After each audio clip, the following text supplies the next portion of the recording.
ক্রিক heroes app open করব। তারপর এখান থেকে মাই ক্রিকেট থেকে টুর্নামেন্টসে দেখো গিয়ে ট্রাই সিরিজ আছে, ট্রাই সিরিজটা এখানে ক্লিক করব। ক্লিক হয়ে যাওয়ার পর দেখো এখানে টিম আছে, পয়েন্টস টেবিল আছে, লিডার বোর্ড আছে, নিচে আছে স্টার্ট এ ম্যাচ আর শিডিউল ম্যাচ। তো আজকে আমি এই ভিডিওটাতে তোমাদেরকে কী করে ম্যাচগুলো, আমি তো প্রথম ভিডিওটাতে টুর্নামেন্ট ক্রিয়েট করেছিলাম, তারপরে ভিডিওটাতে টিমগুলো অ্যাড করেছিলাম।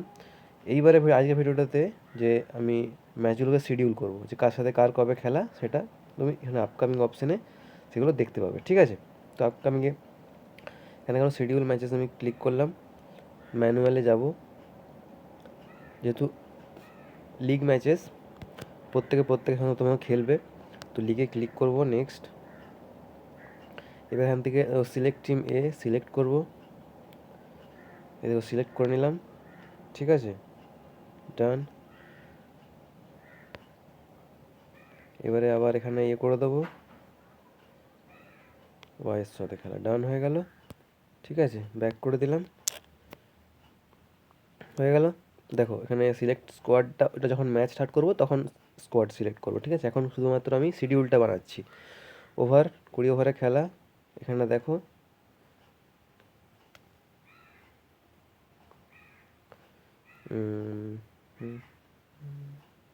টাইমিংটা সেট করে দেবো এখান থেকে, ওটা পরে চেঞ্জও করতে পারো, সেটা ব্যাপার নয়। আমি সেট করে রেখে দিলাম একটা আমি, ঠিক আছে। শিডিউল ম্যাচ হয়ে গেল। এবারে আবার একটা শিডিউল ম্যাচ করবো, ধরো নেক্সট ম্যাচটা আমি করতে চাই, তুমি এটা পরেও করতে পারো আর একবারে প্রথমে করেও রেখে দিতে পারো, পরে চেঞ্জও করতে পারো, যেটা তোমার ইচ্ছা।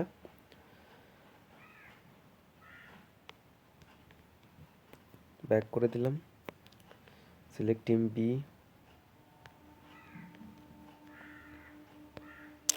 ব্যাক করে দিলাম, সেম হয়ে গেল। এটা একদিনে ধরো দুটো যদি খেলা হয় ব্যাপার, সেটাও হতে পারে।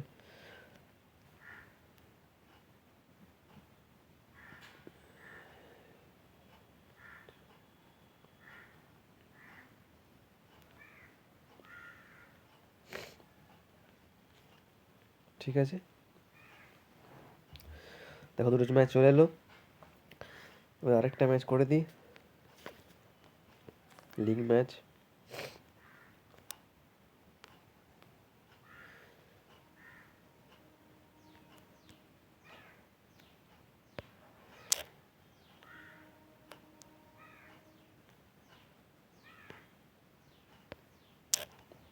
হয়ে গেল, দেখতে পাচ্ছ এখানে ডেটটা চেঞ্জ করে দিচ্ছি।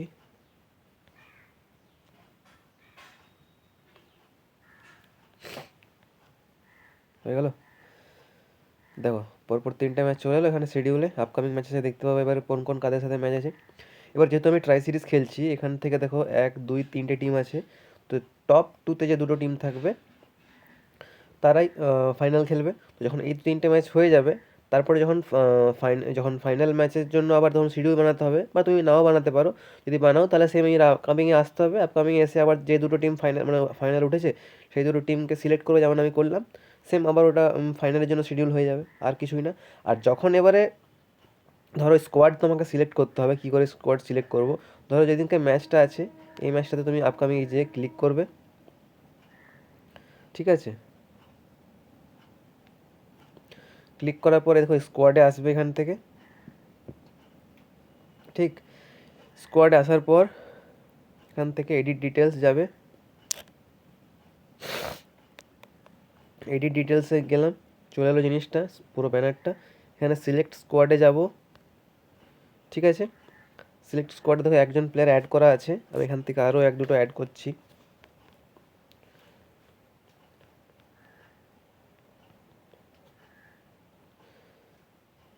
হয়ে গেল,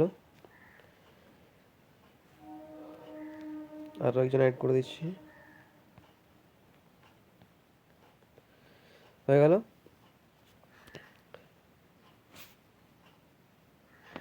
এবারে দেখো এখান থেকে আমি পুরো স্কোয়াডটা সিলেক্ট, এবারে দেখো যখন এরকম আছে, হয়ে গেল। এবারে তোমাকে প্রত্যেকটা ক্লিক করতে হবে, এভাবে ক্লিক করে স্কোয়াডটা সিলেক্ট করতে হবে, দিয়ে নেক্সটে ক্লিক করব। ক্যাপ্টেন আর উইকেট কিপার তো তোমাকে সিলেক্ট করে নিতে হবে, ঠিক আছে, নেক্সটে ক্লিক করতে হবে। দেখো পুরো স্কোয়াডে যে যতজন স্কোয়াডে থাকবে সেটা চলে আসবে। ঠিক আছে, এবার সেম তোমাকে আবার এইখানেও গিয়ে সিলেক্ট ওয়াই গিয়ে তোমাকে সিলেক্ট স্কোয়াড করতে হবে। এখানে ধরো অ্যাড নিউ প্লেয়ার বা নেক্সট করতে পারো, নেক্সট করে না নেক্সট না অ্যাড নিউ প্লেয়ারে ক্লিক করব। এই সেম অ্যাড ভায়া ফোন নাম্বারে ক্লিক করব, আবার সবার নাম্বার দিয়ে সবার নাম নাম থাকলে তার অ্যাকাউন্টটা চলে আসবে।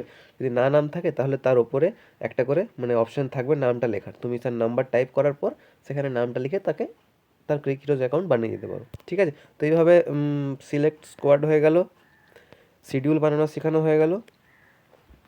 তাহলে এইভাবে তোমরা একটা টুর্নামেন্টকে ক্রিয়েট করবে, তাতে টিম অ্যাড করবে, তারপর সেখান থেকে শিডিউল বানাবে, শিডিউল বানানোর পরে স্কোয়াড যখন যেদিন যার ম্যাচ থাকবে সেদিন তার টিমের থেকে সেই টিমের নাম মানে প্লেয়ারদের নাম এবং নাম্বার নিয়ে তারপর তুমি স্কোয়াড সিলেক্ট করার পরে সমস্ত কিছু হয়ে যাবে। তারপর এখানে দেখো নিচে রয়েছে যখন স্কোয়াড দুটো সিলেক্ট হয়ে যাবে সব কিছু সিলেক্ট করে নেবে, নিচে নেক্সটে টস থাকবে, টসে ক্লিক করার পরেই যখন টসে ক্লিক করবে, যেহেতু আমার এখানে এই স্কোয়াডটা সিলেক্ট নিতে এটা দেখাচ্ছে, যখন টসে ক্লিক করবে তখন এখানে অপশান আসবে যে কে টসে জিতলো, ব্যাস তারপরে যেমন নর্মাল থাকে সেরকমই হবে। ঠিক আছে, তাহলে চলো, যদি ভিডিওটা ভালো লাগে তো অবশ্যই এটা লাইক এবং চ্যানেলটা সাবস্ক্রাইব করো। Thank you.